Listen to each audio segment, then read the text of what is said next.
Welcome to Restaurant Deal Making Exposed, the only show that equips you with everything you need to know about restaurant transactions.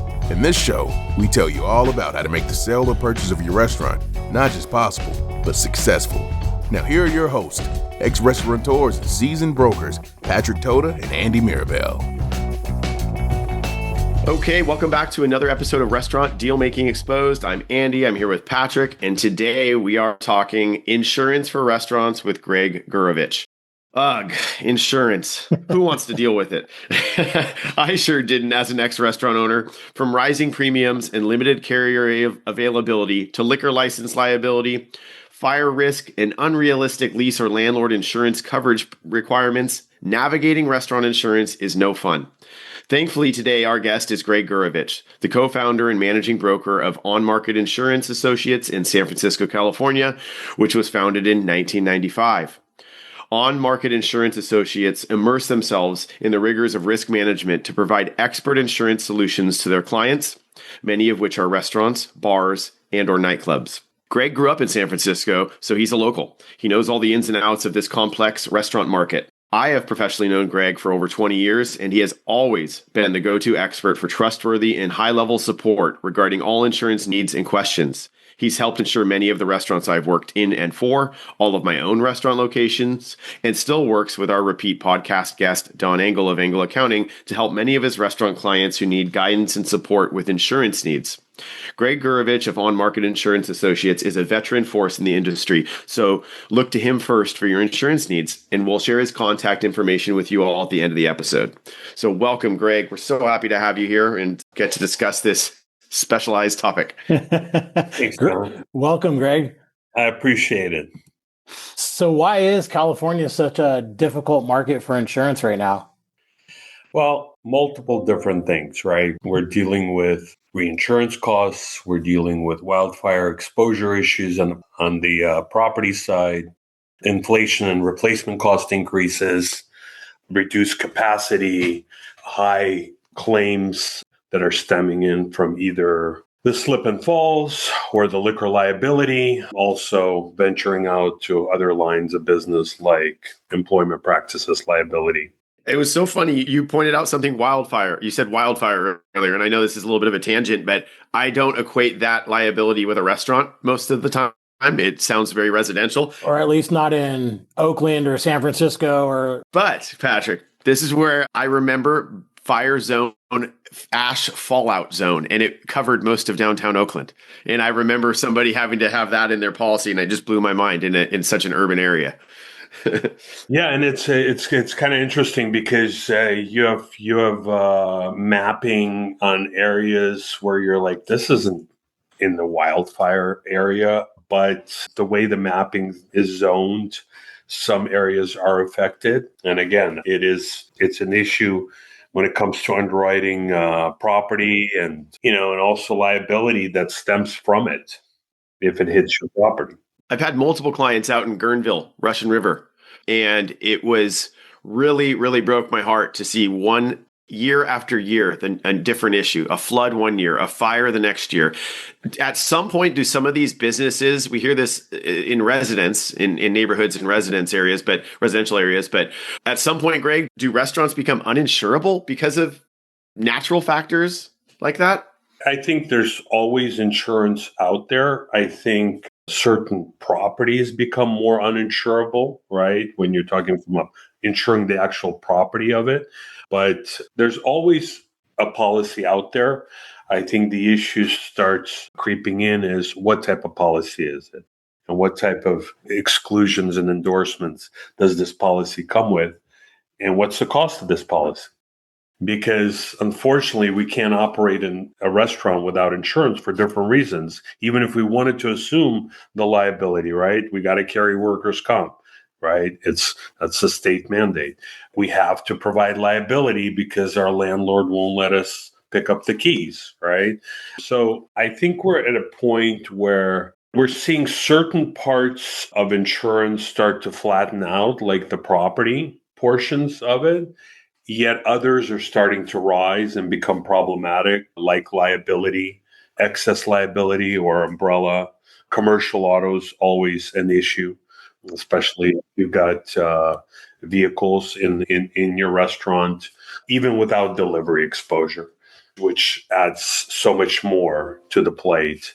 But you have other issues. You have liquor liability. You have assault and battery. We're starting to see exclusions or sublimits of assault and battery on policies. We're starting to see exclusions of liquor liability where people from standard carriers like Hanover, right, that are slapping on liquor liability exclusions and then forcing the brokers to take the business to another carrier or to go find a monoline liquor liability policy. Greg, let me ask you a question. I know my personal insurance carrier is not writing any new policies in California right now. Is there any relief in sight as far as for specifically restaurants and bars? Like, where are we on this timeline? Is it going to get better anytime soon, or is it just kind of the new kind of normal from here on out? I mean, I think it's probably both, right? We're never going to get back. It's almost like with inflation, right? You're like, are we ever going to see prices come down? And the answer is yes, but never to the level that they were prior to the inflationary period, right? Sure. So to answer your question, I don't think we're going to get back to where we were. I think we were an underpriced state for many years. Wow, you don't hear that associated with California. No, we were an underpriced state. I think a lot of carriers, especially in particular on the property side, were trying to seek rate increases for years, maybe 6-7 years. They wanted to model forward, not only back, especially with the climate change and different weather patterns, right? And this becoming more of a catastrophic state, and they were just kind of shut down. So ultimately, all these standard carriers said, well, we're not going to write a business in California. And what that did is it just put pressure on other carriers, more on the surplus lines, non-admitted arena, and also a little bit of price gouging probably, right? Just like with any other inflationary periods. So to answer your question, do I think it's going to get better? I think it will get better with new leadership, but I think the whole mapping catastrophic has become a catastrophic state. I don't think that's going anywhere. I know that they have like state mandated insurance for like residential in areas where you can't get insurance through like a carrier. Do they have that for restaurants too? Can you get restaurant insurance, liability insurance for restaurants? So let's say you can get a property insurance for a restaurant, right? So because you're in a fire zone, let's say, right? So then what you would do is you would go and get a California Fair Plan policy for the property. And then you would get a difference in conditions policy to fill in the holes of that California Fair Plan policy. And then you would go and get a liability policy, right, that included liquor or have a separate liquor liability. So one policy has now become 3 or 4. Can I clarify? Is that for a building owner? That's for a building owner or somebody who's invested $300,000, $500,000, $1 million into tenant improvements, and they want to protect their TIs, and they're required to protect their TIs in their lease agreement. We can talk about some of the nuances with restaurants. We've already talked. We're going to definitely ask you again about liquor licenses and things. But is there a general formula for when you have a restaurant client come to you and says, hey, I have a X size restaurant. This is our concept and our general, our location, our general pro forma for revenue and bodies in our seats and all these things. Well, how do you evaluate their policy? Is there a general framework you start with? Yeah, so we kind of want to learn what type of business they are, how many employees do they have. And based on that, normally the starting point for insurance for restaurants, whether we're taking this over, rewriting it from another broker, or whether it's new business, is we review the lease, right? Because the lease dictates first and foremost what they have to have. And if there's anything that's not in the lease that we believe they should also have, then we address that in our intake call. All right. So most of the leases are going to require you to carry liability. They're going to require you to carry property. They're not going to put a limit on the property. They'll put a limit on the liability. They're going to require you to carry tenant improvements, also no limit. They're going to make sure that you have loss of income. So they want to be sure if there's a fire or you have to shut down the place because there's a covered loss, that you're still paying the rent. So you have loss of income, business personal property, and TIs. That's all part of property form.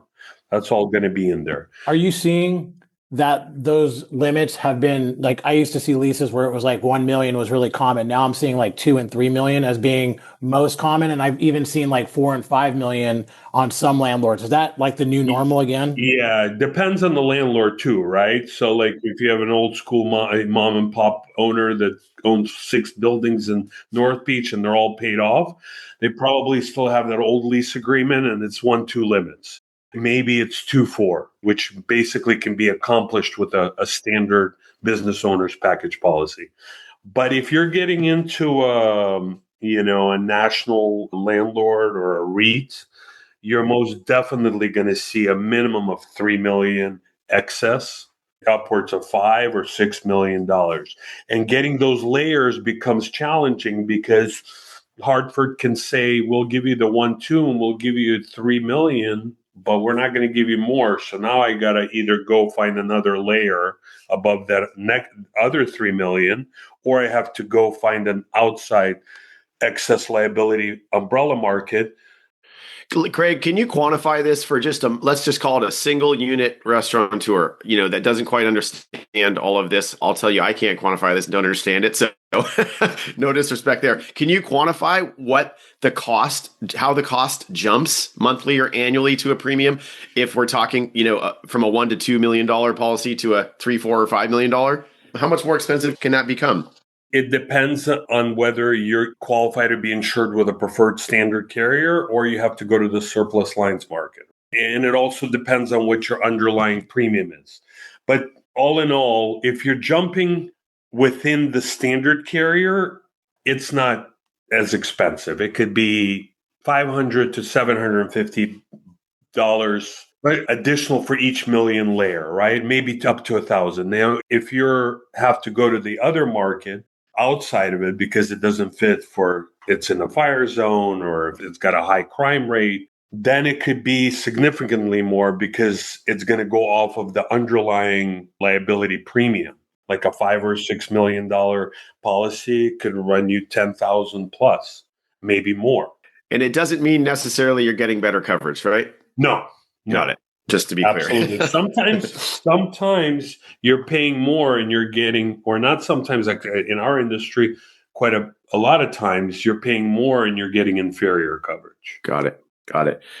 And what are like the largest roadblocks or hurdles for restaurants? I mean, is it really come down to location, like San Francisco, where you're not in a real wildfire area versus like being in Santa Barbara County or something like that, right? Like you're in the middle of a forest. I mean, is it really come down to being in cities is going to be a lot easier to get insurance? And not necessarily, Oakland's tougher, right? Oakland's got a very high crime score. Certain parts of San Francisco have high crime scores. So what does that mean? That means high crime score. Okay. Probability of a fire is greater, arson, or whatever, vandalism, theft, everything that comes with it. Not to mention potential robbery and burglary and just. Can some of these things be carved out? I mean, like, storefront windows that are broken once a month. I have clients that have to deal with this regularly, and I see that carve out in leases. I don't know if you can carve that out of your coverage of insurance, that plate glass windows are not covered, because it happens so frequently in Oakland. Yeah, they're covered, but they're usually subject to the deductible. And in today's climate, even if they weren't, I would always advise my clients it's just part of doing business. I've replaced 4 windows in the last 2.5 years on my building. Oh, on your own building. On my own building. Yeah, got it. I haven't filed a claim against the insurance company. Got it. So it's not worth it. Not worth it because I'm with a great carrier. Yeah. I do the math. And we're at a point where where part of the insurance cost is also going to be kind of self-insuring. Yeah.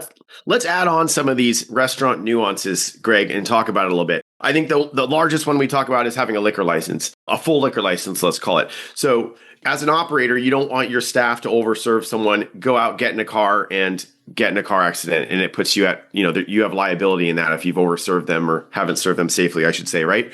That's one example. But what other layers do liquor licenses or having a full bar in your concept, in your restaurant, add to insurance policies and coverages? Well, not only over serving. I mean, how about people being drunk and getting into fights in your establishment, right? Or shooting someone. Yeah. With some carriers putting not only assault and battery sublimits or exclusions, but also putting firearm exclusions. Interesting. Right? Interesting. What does that mean? Does that mean that the restaurant owner now bears the responsibility Yes. to make sure no guns are allowed in their restaurant or something? Or to a point where they're like, wait a second, I have to go and find a policy that won't have this exclusion. Mm-hmm. You don't want to be personally liable for that as an owner, right? I mean, that you can ruin you. Which is going to be considerably more expensive, or I assume the risk, and it just depends. I mean, if you're a little sandwich shop, what's really the risk? But the fact is, this is more prevalent in the E&S surplus lines market. The standard carriers normally will not have a firearms exclusion. They're going to stay silent on it. And the same will go for assault and battery. So likewise with bars and liquor licenses, like a late night operation, like a nightclub or a lounge, that's where you see it. Only bad things happen after midnight. So, like what if a party goer falls off a table that they were dancing on, things like that. So where do the policies start going for like a nightclub? I mean, is it just go up from there? I mean, are those hard to insure as well? We've got clubs and we've got lounges that are paying six figures plus. And in some large areas approaching between all their lines, seven figures. I'll tell you what the problem with the nightlife is. You've got multiple issues. You've got assault and battery. You've got liquor liability, but at a much greater event, right? You've got ID checkers. You've got bouncers. You've got firearms. You've essentially, you have more employment practices issues, inappropriate behavior, wrongful termination. It just accelerates. Greg, is there anything that a club owner can do to offset that cost? Like if they hire full, security, or if they're a really good operator, they have their records in order, if they can demonstrate, strong management, can they bring down their costs? Like, is there anything they can do to? Absolutely. All those things in place can bring costs down and open up the risk to more markets. Right? Interesting. Because it's like pride of ownership on your building, same pride of owner, taking care of your business, running it effectively. And you see more of that in larger operations. It's tougher when you're a small operation and you're creative and you're trying to cook, or you're trying to serve, or you're trying to book the DJs or the musicians, to also know your P&Ls and your balance sheet. It's challenging, but we help them with that. Yeah. Right? Not all owners are the same. I mean, there's got to be. Not all owners are the same. What about insurance policies? How do they differ from a restaurant, for example, that, let's call it, has only cold service, no open flame cooking, no type 1 hood, versus a full service restaurant that has a type 1 hood, open flame cooking, fryers and all that? How does the policy change for you? It'll basically open things up. Yeah. To almost every market that wants to write that, and you pick the best policy for the best price, right? You have open flame cooking, you have certain other issues. Maybe you have HAB on top of the restaurant. That's very problematic to a lot of carriers. Some will say, okay, we can deal with HAB, but you can't be in a frame building, right? Or you have to be in a non-combustible building, and your entire restaurant has to be sprinklered. And then we may consider it. Got it. I've had no less than a half dozen clients currently and in the past year or two that have their business within a historic building. Does that have any? Yes.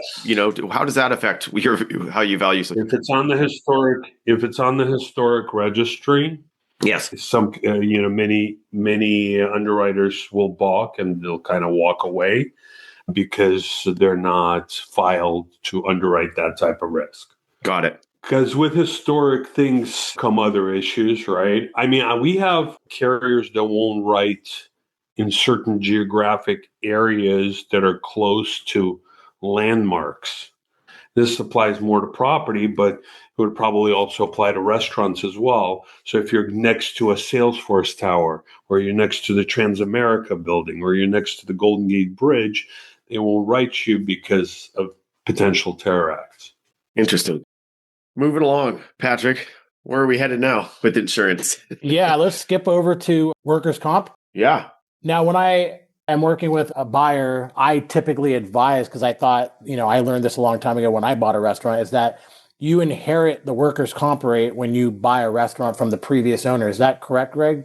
Only if you're inheriting the staff, a percentage of the staff has to be inherited. But normally, if the ownership is less than 50%, if more than 50% different, you basically have to start a new policy. You start off with no X mod. So if you're buying a business with a poor X mod, that's in your favor. Can you let us know in layman's terms what X mod is? So an experience modification is a coefficient rate that's assigned by the state of California. And after you've had X amount of years of insurance and X amount of premium, it either gives you a credit or a debit on the base rate for that particular carrier.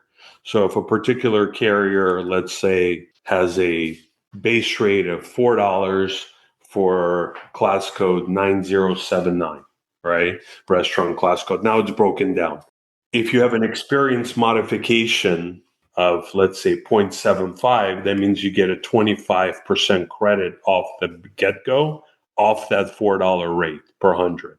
How does one find out the current rate of a potential restaurant that they're buying so that they can make an informed decision on whether they want to, take on that rate or somehow figure out how not to take on that rate? What they want to do is they want to ask them for the last 5 years of loss runs, and they want to ask them for an experience modification sheet. And they get that from their insurance broker. And they can get that from their insurance broker. Good. Practical advice. All right.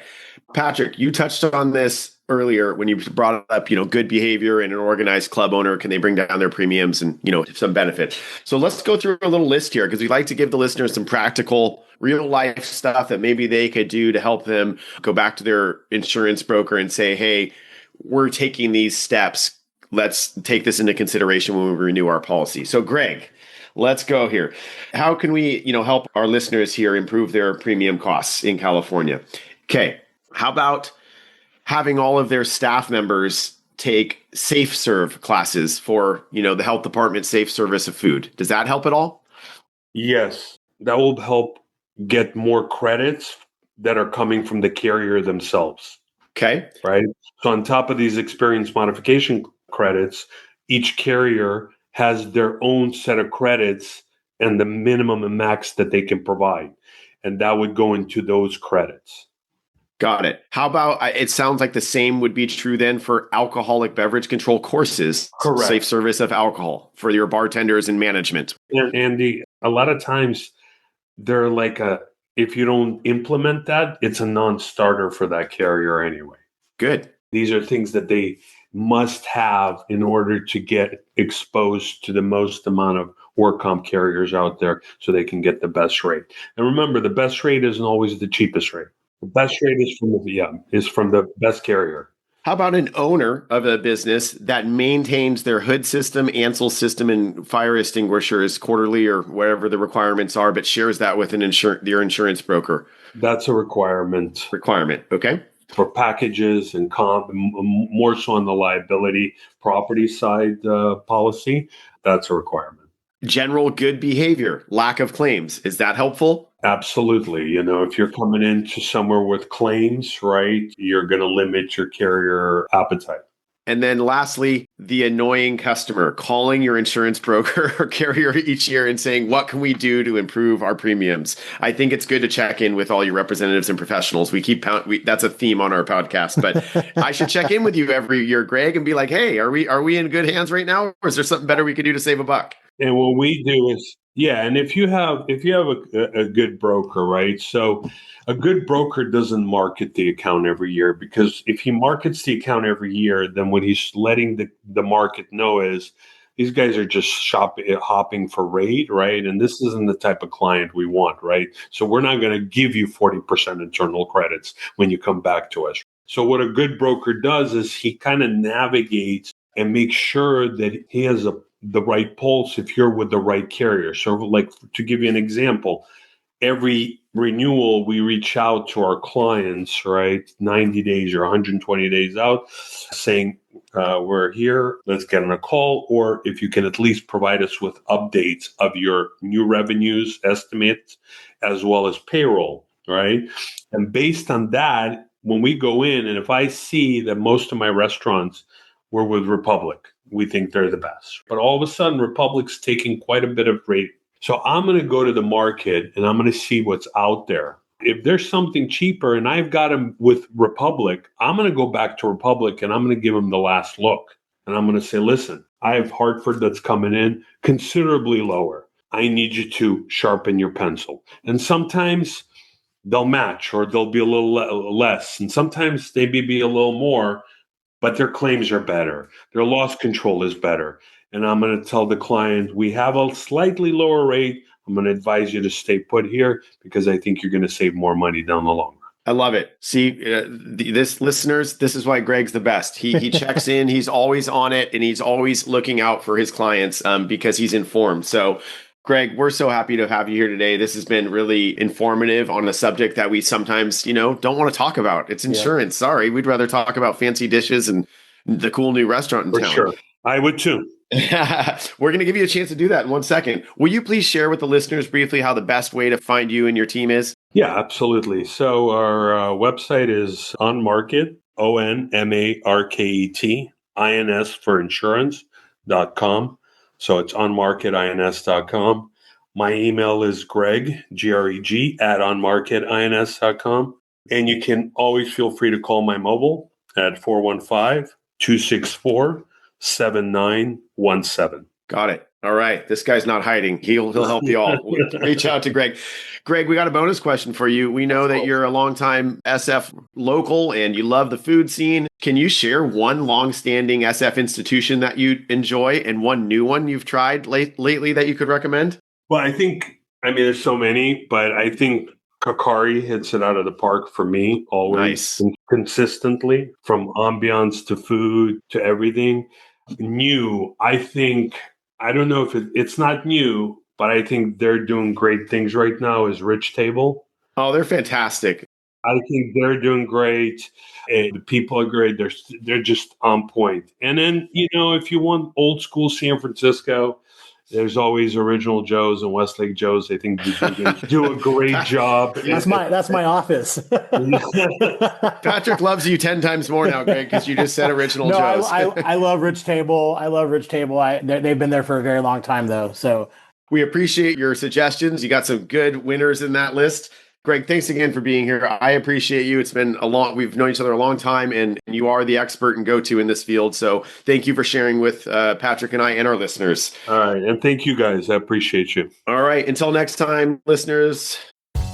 If you enjoyed today's show and don't want to worry about missing an episode, you can follow the show wherever you listen to your podcasts. And if you found today's episode interesting or useful, please share it with someone you think would benefit and consider leaving a rating and review. Reviews help restaurant owners or buyers just like you discover this podcast and benefit from the important topics covered in the episodes. Your opinion matters to us as a listener, so feel free to leave topic suggestions and feedback for us, as we will use these to tailor the episodes to you and help you get the most out of listening. Thank you all for listening to this week's episode of Restaurant Deal Making Exposed. If you're considering selling your business and would like a free consultation, reach out to Patrick and Andy at therestaurantsalesbroker.com or visit www.therestaurantsalesbroker.com to learn more.